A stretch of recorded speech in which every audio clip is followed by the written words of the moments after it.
Last time, yeah.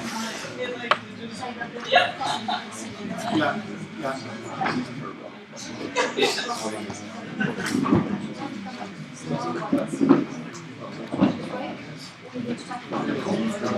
Could you ask your tutor? Do you have a tutor in the university? A tutor? Do you do tutorials? Ask him about it. I mean, it might not be clearer than the way I explained it. It might be an obscurity of emotional nominalism. It might be. No. I didn't think you were implying anything about my lecture at all. I'm just saying that the obscurity might be in the concept of phenomenalism. So you, I, your tutor and so on might not be able to make it any clearer. It might be a slightly obscure doctrine. Well, I'll tell you something today about Spinoza and Leibniz, then we'll break for 10 minutes, and then I'll say something about Hume. Now, Spinoza and Leibniz are two 17th century rationalist philosophers. Rationalism can be understood informally or impressionistically as the view that reasoning or thinking or logic are the best guide to reality, and rationalism can be understood more precisely as the view that there are synthetic a priori propositions which are metaphysical, or some knowledge is innate. One can wonder about the relationship between the impressionistic understanding of rationalism and the more precise understanding of rationalism. Either way, rationalism is contrasted with empiricism. Empiricism is the doctrine that experience is the best guide to reality, and there are no synthetic a priori propositions which are metaphysical. In these definitions, metaphysical means yielding knowledge of reality as opposed to appearance, or yielding knowledge of reality as it is in itself as opposed to as it might be disclosed. Now,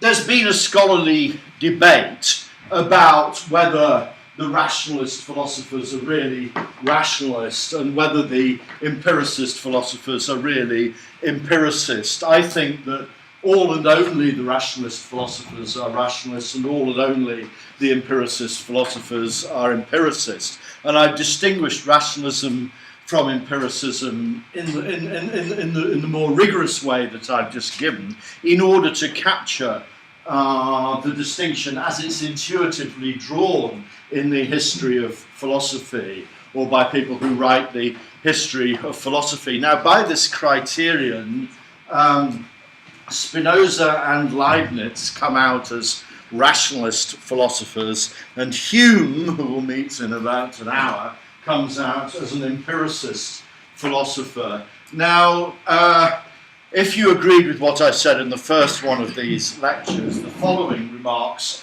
don't matter in the least bit to philosophy. Spinoza was a 17th century Portuguese Jewish philosopher who moved to Holland probably to escape possible or actual persecution. And Leibniz was a 17th century German mathematician, philosopher, diplomat, clock mender, mining engineer, mastermind, and so on. Now, having located these two briefly in the context of the history of ideas, we'll move on to the philosophy. Now, I'll do Spinoza first, and then Leibniz. Now, Spinoza thinks that there is only one substance. There is only one substance. Now, in order to evaluate this claim, i.e. decide on its plausibility, we need to define the word substance. Now, the word substance admits of various definitions, but there are two definitions inherited from Aristotle which are relevant to understanding Spinoza. Now, on the first of these definitions, a substance is that which depends upon nothing except itself. That which depends upon nothing except itself. And the idea is that if something is a substance in this sense, it depends upon nothing except itself for its own existence and for what it is. So whether it is or not depends only on it, and what it is depends only on it. This is one of the Aristotelian definitions of substance. Now, the second definition of substance is this: that which bears properties but is not itself a property. That which bears properties but is not itself a property. In other words, a substance is a property owner or a property possessor or a property bearer. Now, we have to add this qualification, but which is itself not a property, because clearly there's some plausibility in the view that properties have properties, or characteristics have characteristics. Now, being a characteristic which has a characteristic is not being a substance. Being a substance is having characteristics, but not being one. Okay, now we're equipped with this notion of substance. Now, in his book, The Ethics, which is written in Latin, in his book, The Ethics, which has, so far as I can see, next to no ethics in it, but is the sort of metaphysics or view of the universe as it really is, according to Spinoza. In his book, The Ethics, Spinoza is mainly interested in substance in the first of these two senses, that which depends upon nothing for its existence or nature except itself. Now, Spinoza thinks there is only one substance. Now, in this, he differs sharply from Descartes, who we were looking at last week. Descartes thinks there are two kinds of substance. Descartes thinks, on the one hand, there are consciousnesses, and on the other hand, there are material objects or physical particulars. Or, to put it another way, Descartes thinks, on the one hand, there are immaterial souls and God, and Descartes thinks, on the other hand, there are physical processes and physical objects. Now, according to Descartes, nothing physical is mental, and nothing mental is physical. Now, Spinoza thinks that this Cartesian view, this view pertaining to Descartes, faces an insuperable problem. Roughly speaking, what is the nature of the causal connection between mental substance and physical substance? Now, in holding this position against Descartes, Spinoza is endorsing a very widely held objection to Descartes. But I was saying last week that the doctrine that mental and physical are in some way identical is just as obscure as Descartes' view that causal relations obtain between mental and physical. And I was saying as well last week that the philosophical problem of the relationship between consciousness and the brain has still not been solved, because the brain, although extremely complicated, is only billions of atoms in empty space. And if we're honest, we've got no idea what the relationship is between consciousness and billions of atoms in empty space. Now, Spinoza thinks that there is only one substance, and the one substance can be characterized in two fundamental ways, or the one substance has what Spinoza calls two and only two attributes. And these attributes are extension and thought. Extension and thought. Now, by extension, he means size, and by thought, he means consciousness. Now, we're inclined to ask, what is this one substance that Spinoza says there is? Now, we can understand Spinoza's one substance in different ways, but the first way of understanding it is this: the one substance is the totality of what there is. The one substance is the totality of what there is. Or the one substance is what there is, whatever there is. What there is, whatever there is. Or just the totality, or the whole, WHO. I don't know to tell you. Now, viewed in this way,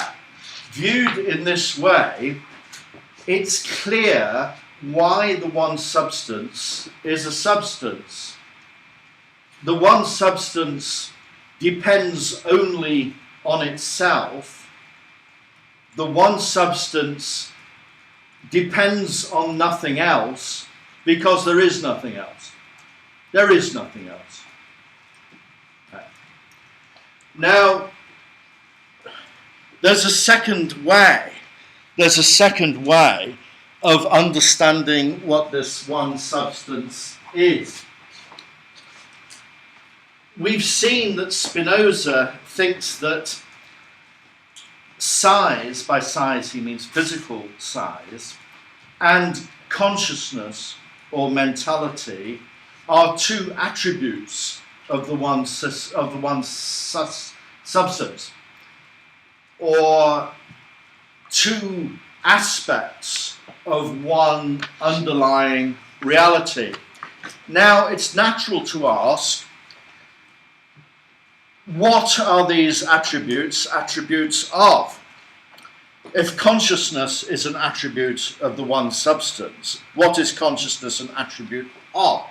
If extension or physical size is an attribute of the one substance, what is it an attribute of? What, so to speak, is this whatever that bears both mental and physical properties? Now, you can read quite far into the ethics without finding an answer to this question. Spinoza lays the ethics out in terms of definitions, axioms, various propositions which are premises and entailments. In other words, he has a rather geometrical model of doing philosophy, rather like Hobbes the empiricist. Now, if you read up far into the book, enough into the book, you realize that mental and physical are two aspects of existence. Existence. So it's existence that has the mental attribute and the physical attribute, or it's existence that is aware and has physical size. The attributes are attributes of existence. Now, this gives us a second answer to the question, what is Spinoza's substance? Spinoza's substance is existence. Now, you might wonder, well, what on earth is the difference, if any, between these two answers, number one and number two? Number one is the totality of what exists, or the totality of what there is, and number two is existence. Well, to understand Spinoza, we have to realise that there's an enormous difference between these two positions. They might turn out to be mutually consistent. The truth of one might not rule out the truth of the other, but they're very different. They're very different. By existence, in this second case, Spinoza does not mean the totality of what there is. He does not mean the totality of what there is. He means the existing of the totality of what there is. The existing of the totality of what there is. Or the fact about what there is, which consists in its being rather than not being. Being rather than not being. Or existing rather than not existing. So if we consider the totality of what there is, I mean, roughly speaking, universes, human beings, atoms, electrons, molecules, numbers, the archangel, God, Gabriel, God, togas, jackets, strange ecclesiastical thrones. If we could, it'd be a very long list. But if it'd be a very long list. But if we consider, just say all that, that's the totality of what exists. Spinoza's thought is that there's a difference between there being all that and there not being all that. There's a difference between there being everything that in fact there is, and on the other hand, there being absolutely nothing at all. Now, whatever it is that marks that difference, whatever it is that marks that difference, the being of what is, as opposed to there being nothing at all, he calls that existence. He calls that existence.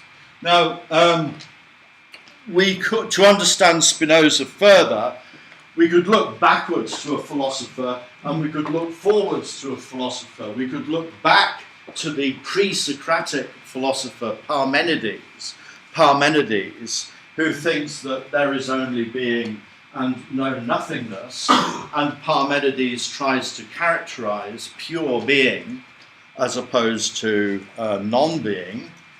I mean, roughly speaking, Parmenides thinks there's no such thing as nothingness or non-being, because if you say there is nothing, you're implicitly ascribing some kind of existing to nothing at all, which is incoherent or contradictory on his view. Now, we could also look forward to the 20th century philosophy of Martin Heidegger, who we'll meet later on. Well, he's dead, but we'll meet his thought later on in the... it's very disappointing. It would be very interesting if we could meet him. We've got a few questions, actually. But Martin Heidegger devises a kind of philosophy called fundamental ontology, which is an inquiry into being as opposed to beings, an inquiry into being as opposed to beings. In other words, Heidegger is interested in the being of the things that are rather than the things that are. Ordinary philosophers or ordinary ontologists try to decide what there is. They try to draw up lists, and they disagree with one another about whether God exists or physical objects exist or numbers exist. Heidegger is a bit interested in that, but mainly he's interested in what he takes to be a much more fundamental question: what is it for any of this to be rather than not be? Right, now, I think it's fair to say that, well, some philosophical questions are quite difficult to understand, or doing philosophy requires having unusual thoughts. And I think for everyday purposes, we just think in terms of beings, or the things that are. But to understand Parmenides, Spinoza, and Heidegger, we need to think about the being of these things, their being of these things. Now,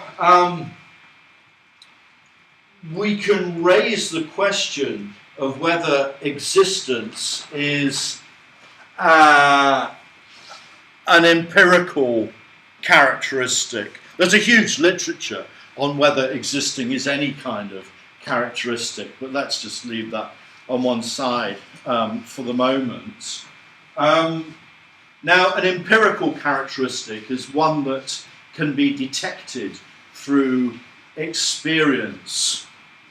Now, we could give a reason for supposing that existence is an empirical characteristic, and we could give a reason for supposing that it's not. Now, supposing we say, well, yes, it is empirical because we can detect existence through experience. For example, if I hold up this chair and we all look at it, we say, well, look, how do you find out whether the chair exists or not? Well, the best we can do is look at it or tap it and so on. It could be some kind of hallucination or Cartesian trick, but actually we can detect empirically the existence of the chair.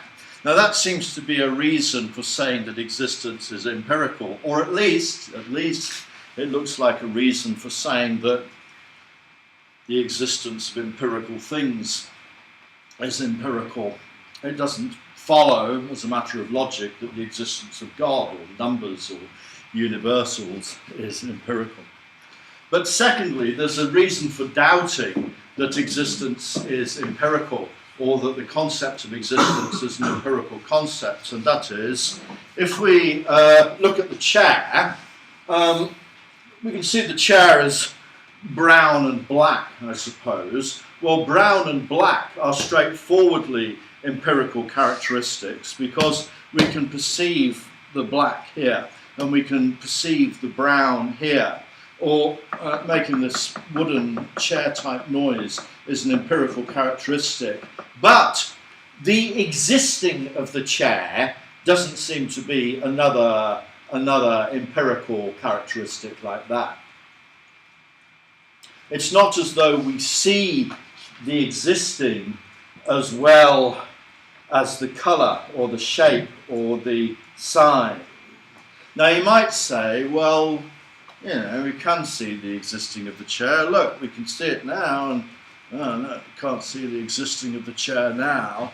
But that's not really the point. There might be a difference between these two things. Number one, seeing that the chair exists, seeing that the chair exists, and number two, seeing the existence of the chair. Arguably, we see that the chair exists, but we don't do that by seeing the existence of the chair the way we see the colour or the sound or the shape. Now, the thing is, if the concept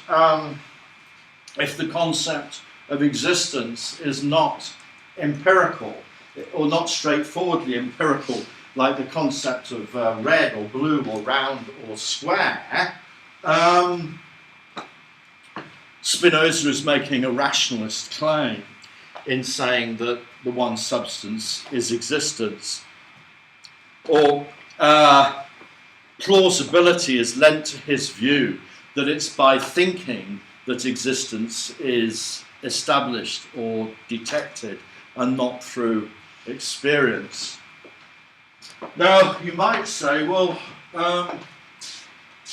how on earth could we detect existence by thinking any more readily than by experience? Well, there's something to keep strictly in mind here. Spinoza is not saying that just by thinking we can decide whether St. John's College still exists, or just by thinking we can decide whether there's a black taxi cab going up St. Giles. He's not saying that at all, but he's saying that it's by thinking that we know that there is existence rather than non-existence, or being rather than nothing. The reason for that is that existing is a presupposition of anything.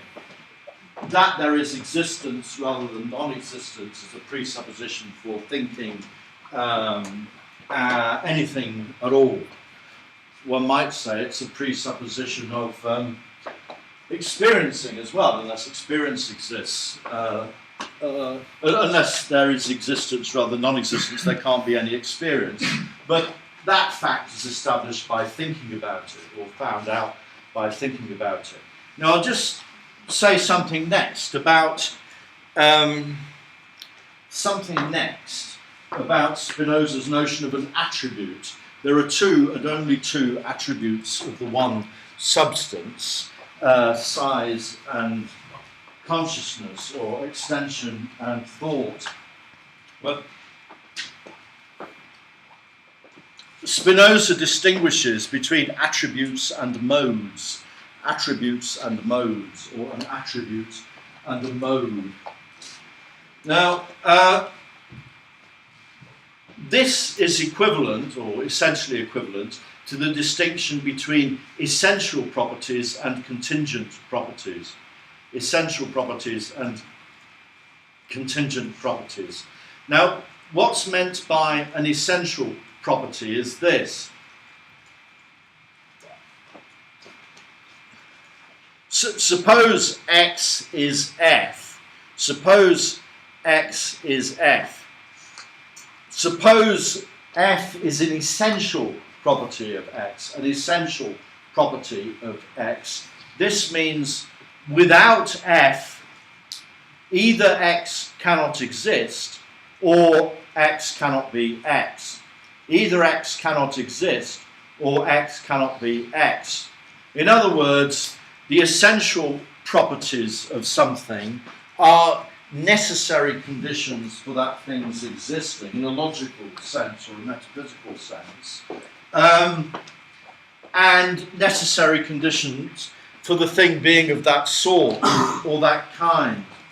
So X cannot be the sort of being it is, X, unless it possesses these essential properties.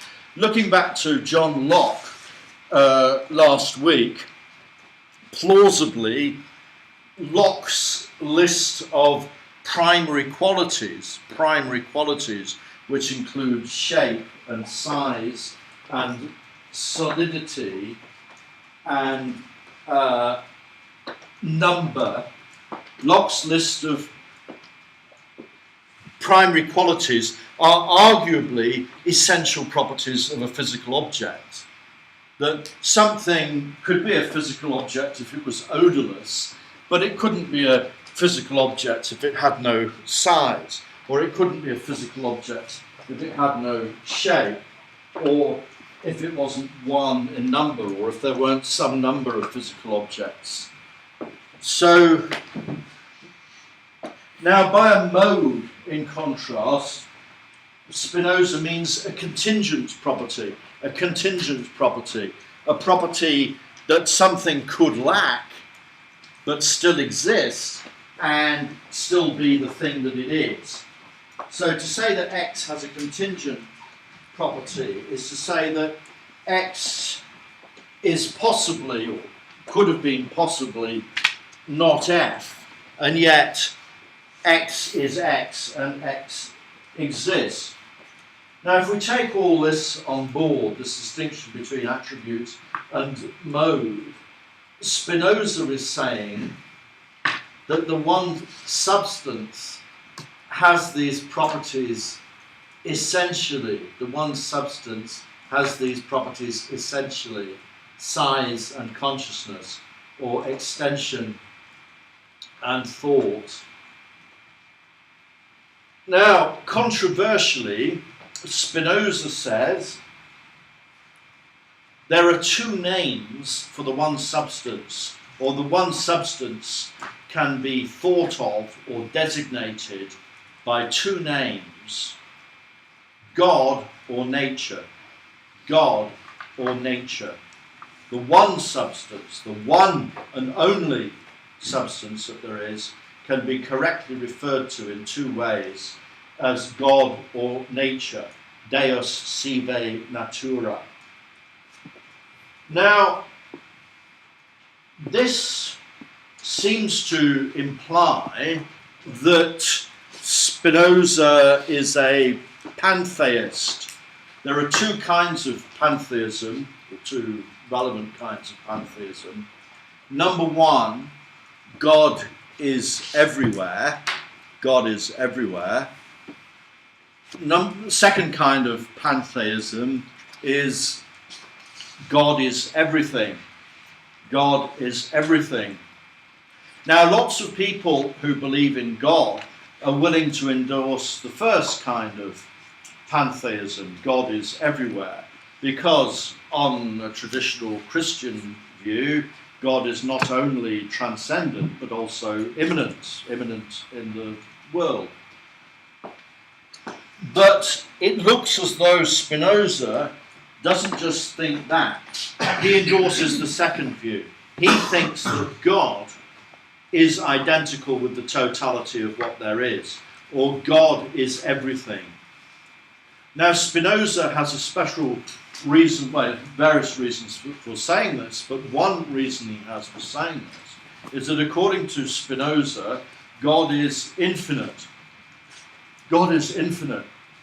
And Spinoza thinks it would be a limit on God's infinity if there were something that God is not. If there was something that God is not.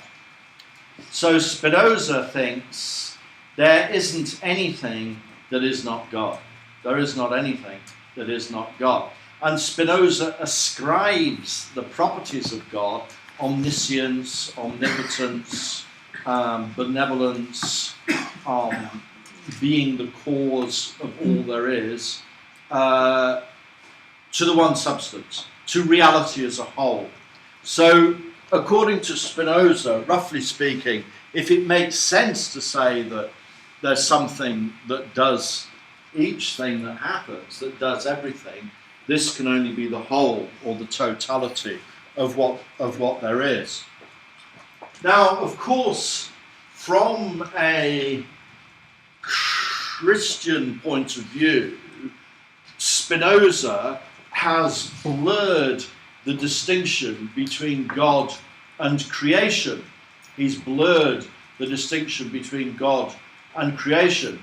Now, one might think, well, he's not actually done that because it's part of his philosophy that nature, the nature of nature, flows from the nature of God, or it's in virtue of the one substance being consciousness that the extended side has the characteristics that it has in detail.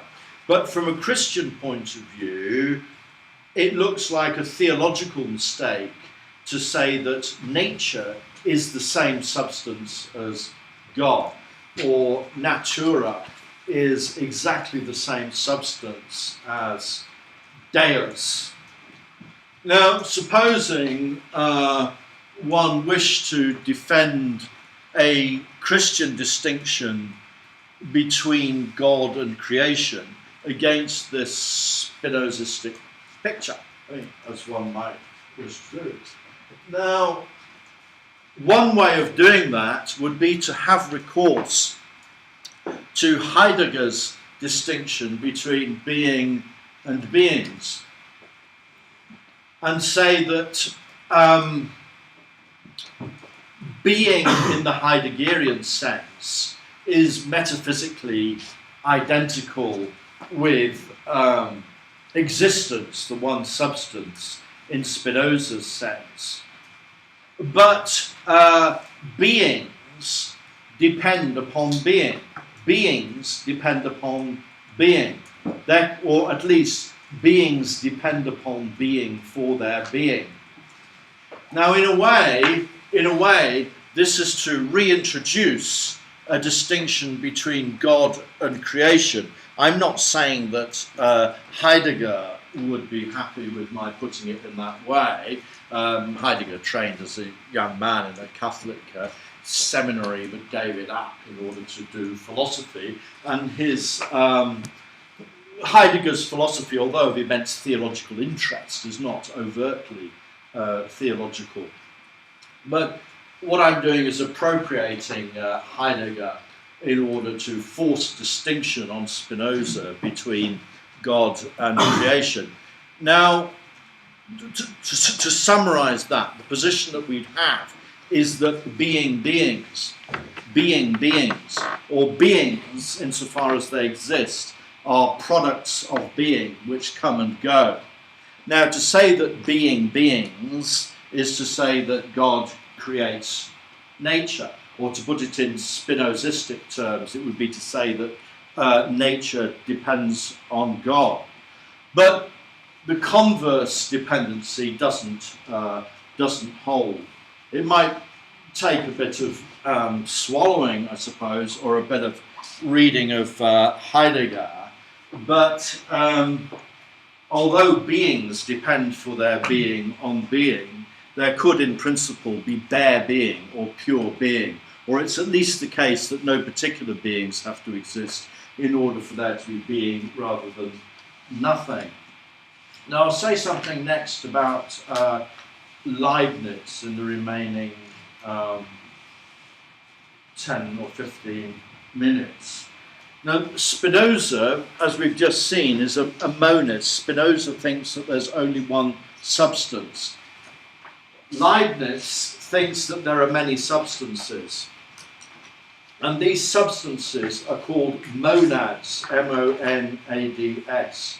One monad, many monads.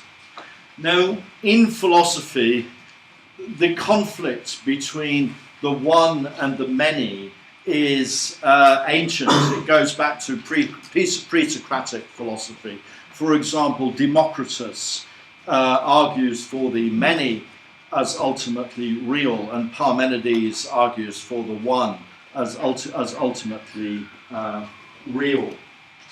Now, there's a difficulty in understanding what Leibniz means by monads. He thinks there's a very large number of individual substances which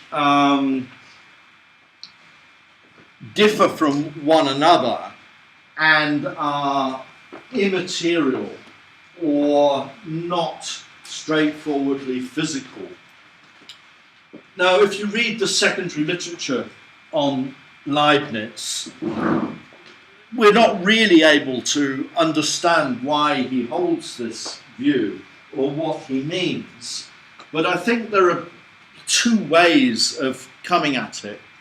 One way of coming at it is to say that Leibniz is trying to establish a priori, that is, just by thinking. Leibniz is trying to establish a priori the ultimate constituents of matter. The ultimate constituents of matter. In other words, he's trying to do quantum physics 300 years too early without doing any experiments, but just by thinking about things. That's one way of coming at his idea of a monad, ultimate constituents of matter. But there's a second way of understanding monads. The word monad seems to have the etymology of mono, or it seems in its connotation to mean one, as though these monads are ones or units. Now, it could be that Leibniz is trying to describe the plurality of things, but at a very abstract level, as though the world is composed of units, but he's going to completely disregard their shape, their size, their spatio-temporal location. In a quasi-mathematical way, he'll just regard the world as an aggregate of units. Now, although there's an enormous difference between these two interpretations of Leibniz, we don't really know whether he intends one or the other, or indeed either of them. Now, the monadology is quite a short work. You could read it in an afternoon, but I know people who 30 years later don't understand it. But it's a short work which he wrote in French, And the monads have various characteristics, so I'll just list some of the main characteristics of the monads. The first thing he says is that a monad is a simple substance. When he says that a monad is simple, this means a monad has no parts. When he says a monad is a substance, he means both the Aristotelian claims are true of it. A monad depends on nothing but that monad, and a monad bears properties. A monad bears properties or has characteristics. Now, he gives a reason for saying that monads are simple, have no parts, and monads are substances. Leibniz says there are compounds. There are compounds. Now, a compound is something that has parts.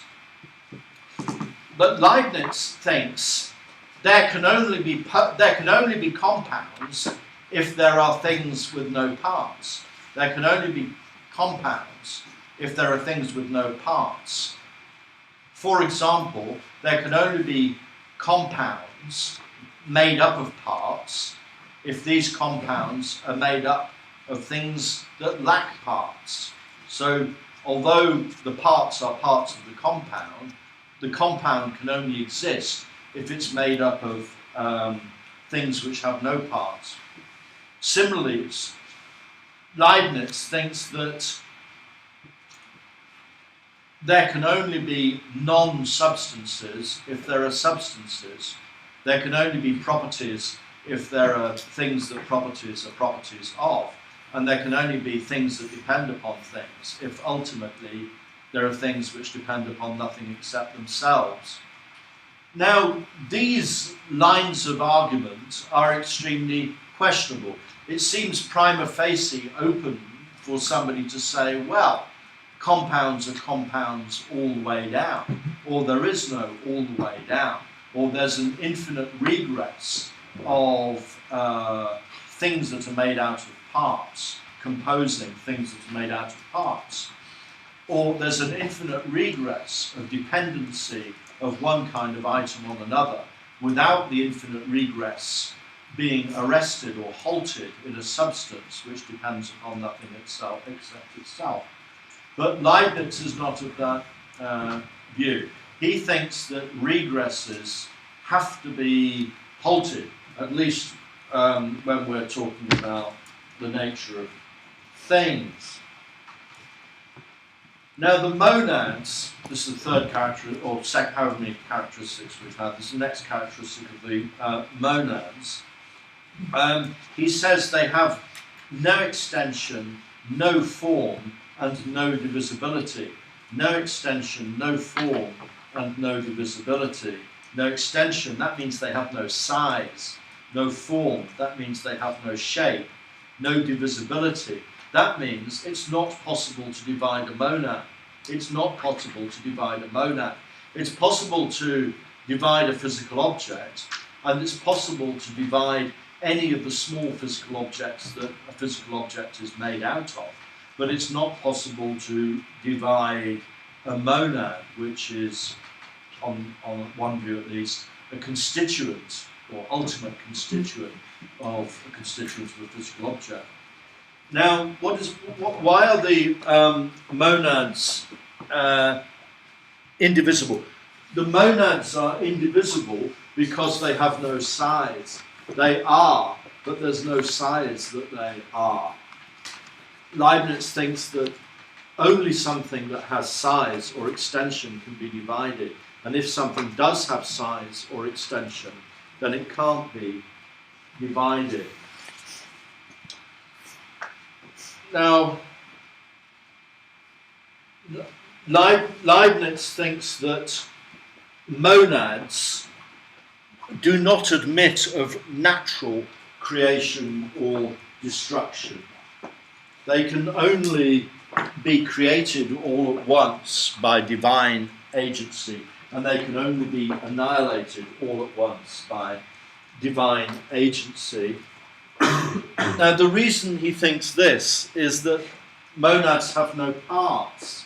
He thinks that natural generation and destruction is the adding of parts or the subtracting of parts, the coming together of parts and the dissolution of parts. Now, one might say this is an outrageous view or an insane view. Why does he think all this? Why is he trying to work all this out? But actually, in the 20th century, with the advent of quantum physics, it looks as though the constituents of matter are not straightforwardly physical, or the constituents of matter don't possess Locke's primary qualities. And Bertrand Russell, who was very interested in physics, wrote one of the best books about Leibniz. Now, I've said that about monads, either about his very abstract view of the universe or else his view of the ultimate constituents of matter. But I'll say something now about Leibniz on space and time. Now, the best way to understand Leibniz on space and time is to contrast him with Newton, Sir Isaac Newton. Now, Newton thinks that space and time would exist. Newton thinks space and time would exist even if there were no physical objects, or even if there was nothing physical.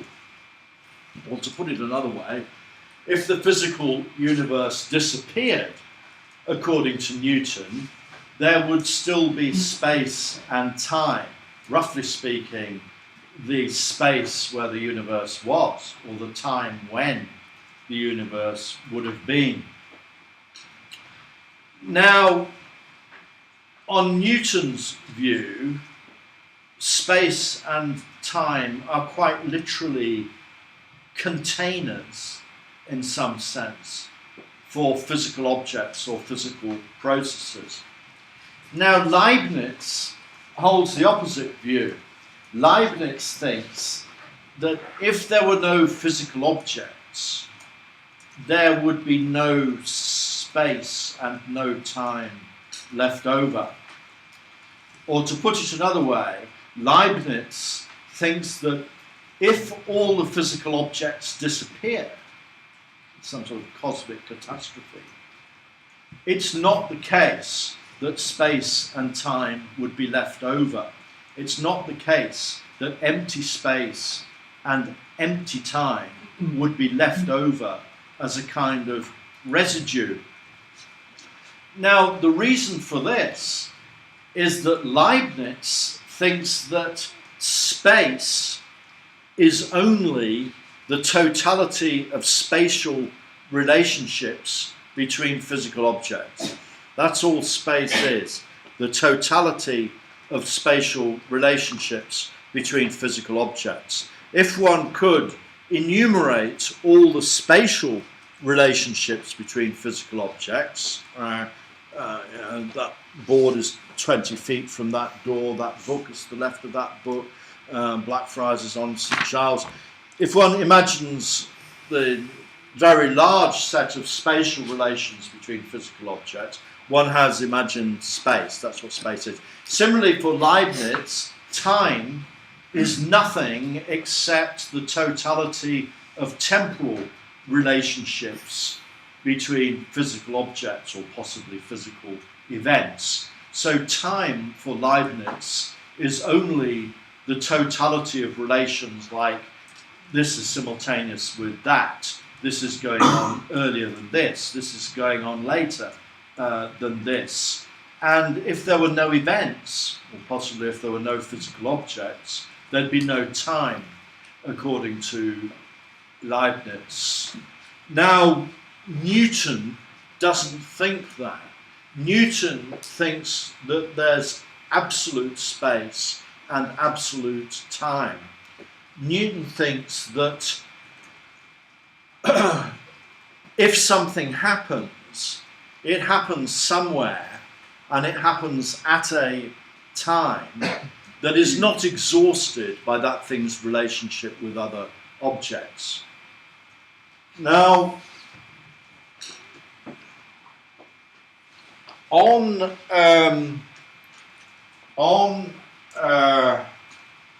Leibniz's view, if the universe disappeared, there would not be space-time left over.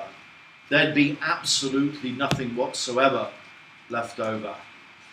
Now, we could sort of put on one side or bracket, or put in brackets on one side, there would be the monads, there would be God.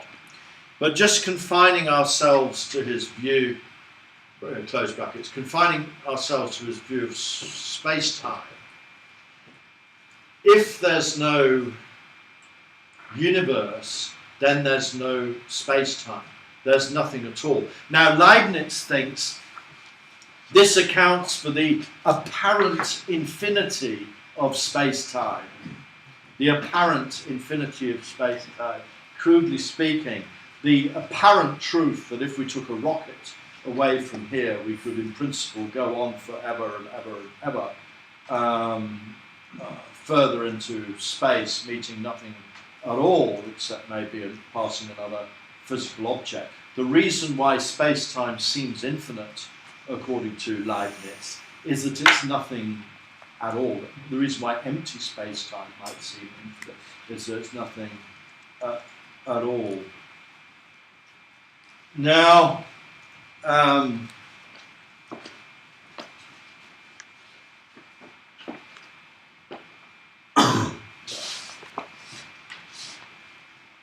well, perhaps we'll break for 10 minutes and I'll say something about David Hume at 3:05. Let's have a go with the phenomena and that.